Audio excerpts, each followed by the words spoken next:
New York City has 4 observation decks, and when you're visiting the Big Apple, your time could be tight. So which one is best? Watch till the end. We're gonna do a head-to-head comparison.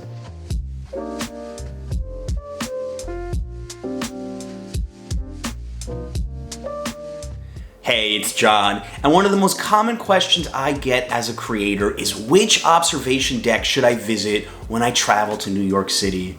Look, this video is going to show you my favorites on the list, but there's pros and cons to each of them, and truth be told, you could visit more than one. I just don't recommend visiting all 4 in one trip.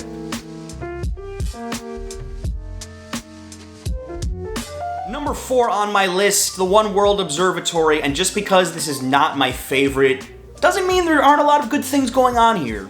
A few quick facts. Opened in May 2015, One World Trade is the tallest building in the Western Hemisphere at 1,776 feet high. It's located next to the Memorial Reflecting Pools in the heart of the financial district, which as far as I'm concerned is a must visit. So when you go to the Memorial, it's the perfect time to hit up One World Observatory. Let's start with the pros. It's $38. It is the cheapest observation deck on this video. You do have to pre-pick a time slot, but I'm gonna give you the same advice for any observation deck you visit anywhere in New York City.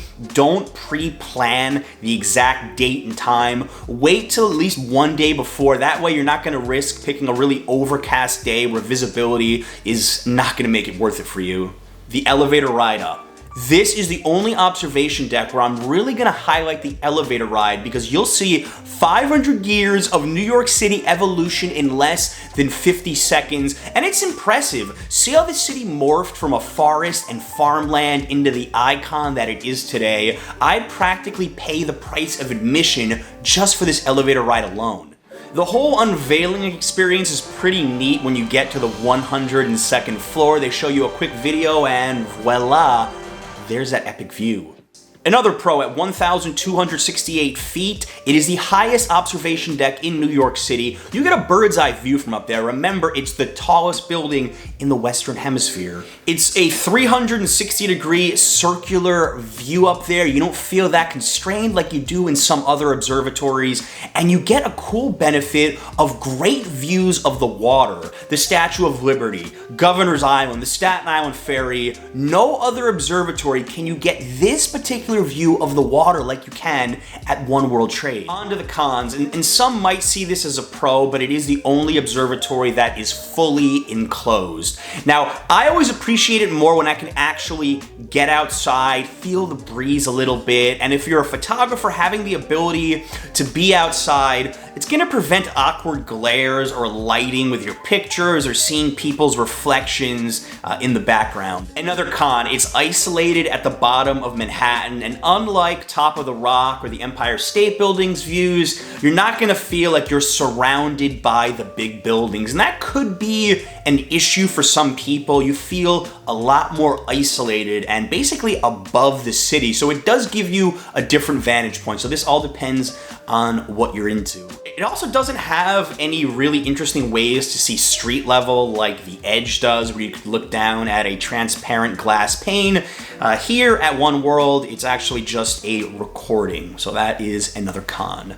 Who is One World good for? All right, if you're only in New York for a couple of days and it's freezing cold outside and you don't want to be exposed to the elements, One World could certainly work. Or if you want to tell people that you were in the tallest building in the Western Hemisphere for bragging rights, One World Observatory is going to check off that box. And while it is my least favorite of the observatories on this list, I actually had a great time when I went. Number 3, the Empire State Building. And the Empire State Building has been really revamped over the last couple of years to keep up with all of the competition in the observation deck market, which is definitely a good thing. At 1,250 feet and 102 stories up, it's the second highest vantage point in the city. Now, I haven't actually visited the Empire State Building since I was a kid, and since I wasn't vlogging back in the 90s, I'm gonna be using footage from my friend Action Kid's channel, who actually visited the Empire State Building recently after all of its renovations, so I'm gonna put a card above to his video. Let's start with the pros. It's my favorite pure building on the list. This is a classic. It's been in countless movies, and if you're into architecture, you're gonna love it as well. I also think the experience before hitting the elevator is actually the best at the Empire State Building. Built in 1931, you get that classical Art Deco feel from the moment you walk in. They also added new exhibits on the second floor, so your cost of admission basically includes a little museum of the Empire State Building's history. They also pay homage to the Empire State Building's cinematic history. And I admit, you can get some really cool photos in front of King Kong. It's basically like walking into a movie set. While not as impressive as One World's elevator, riding up through the building being constructed is actually a nice little perk here. The important thing to note about the Empire State Building's observatory is that there are 3 different levels: the 80th floor, the 86th floor, and the 102nd floor. Now, to get to the 102nd floor costs extra money, even if you already bought a tourist pass, and we're gonna get to this in the cons.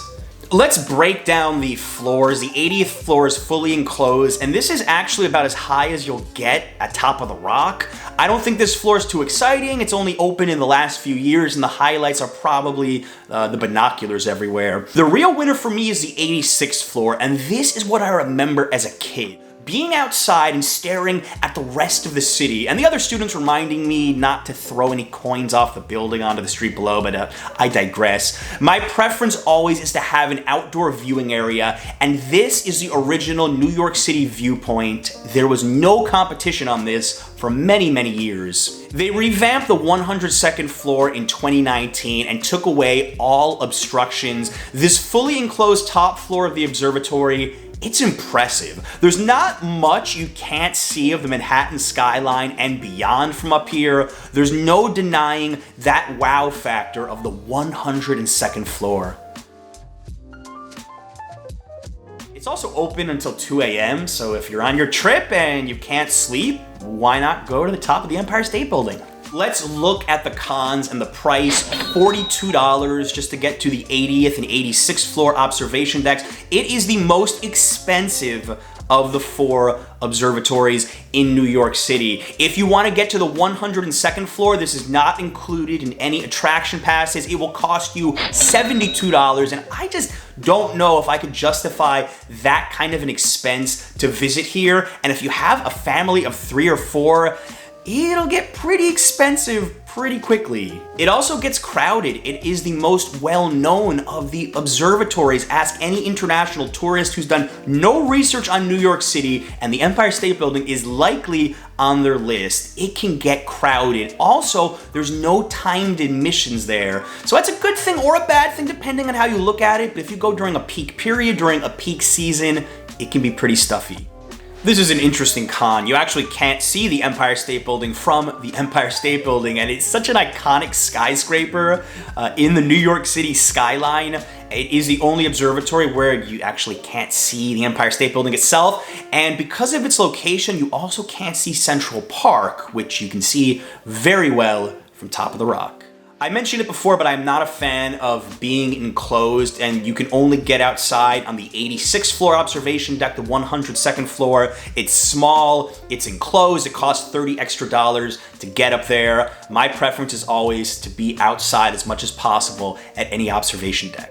Who is this good for? The Empire State Building is great for any fans of architecture, fans of history, fans of cinema, television. If you just want to tell your friends you went to the top of one of the most famous buildings in the world, then the Empire State Building should definitely be on your list.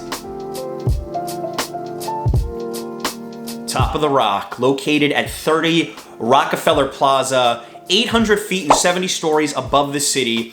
Admission's $38.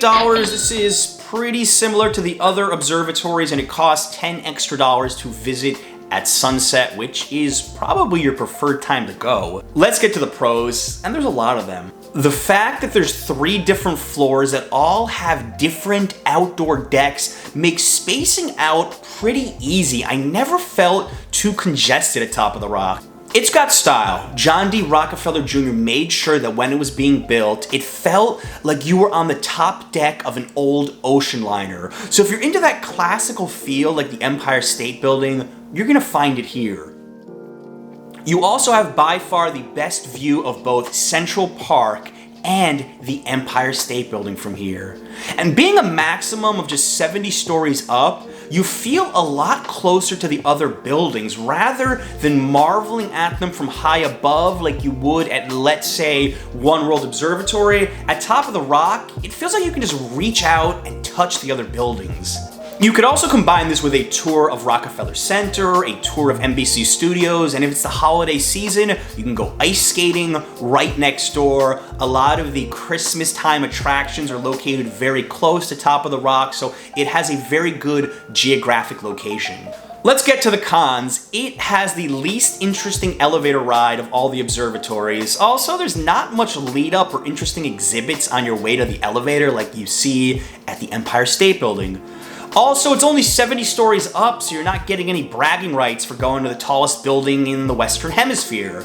And while I do love outdoor decks, you are exposed to the elements every step of the way. The indoor views here aren't as good as at the Empire State Building or One World Observatory, so if it's freezing cold or raining outside, you're not gonna have the best experience at Top of the Rock. Who is this good for? If you're into photography, I think this is the best of the observation decks. You get the best views of the most iconic buildings. If you're into cityscapes, if you're into interesting photos, definitely choose Top of the Rock. And if I had to do it again, I think I would have paid the extra $10 and went during sunset for some unforgettable views. While Top of the Rock is my second favorite on the list, it was a very difficult decision putting it as number 2 because I'm a huge fan.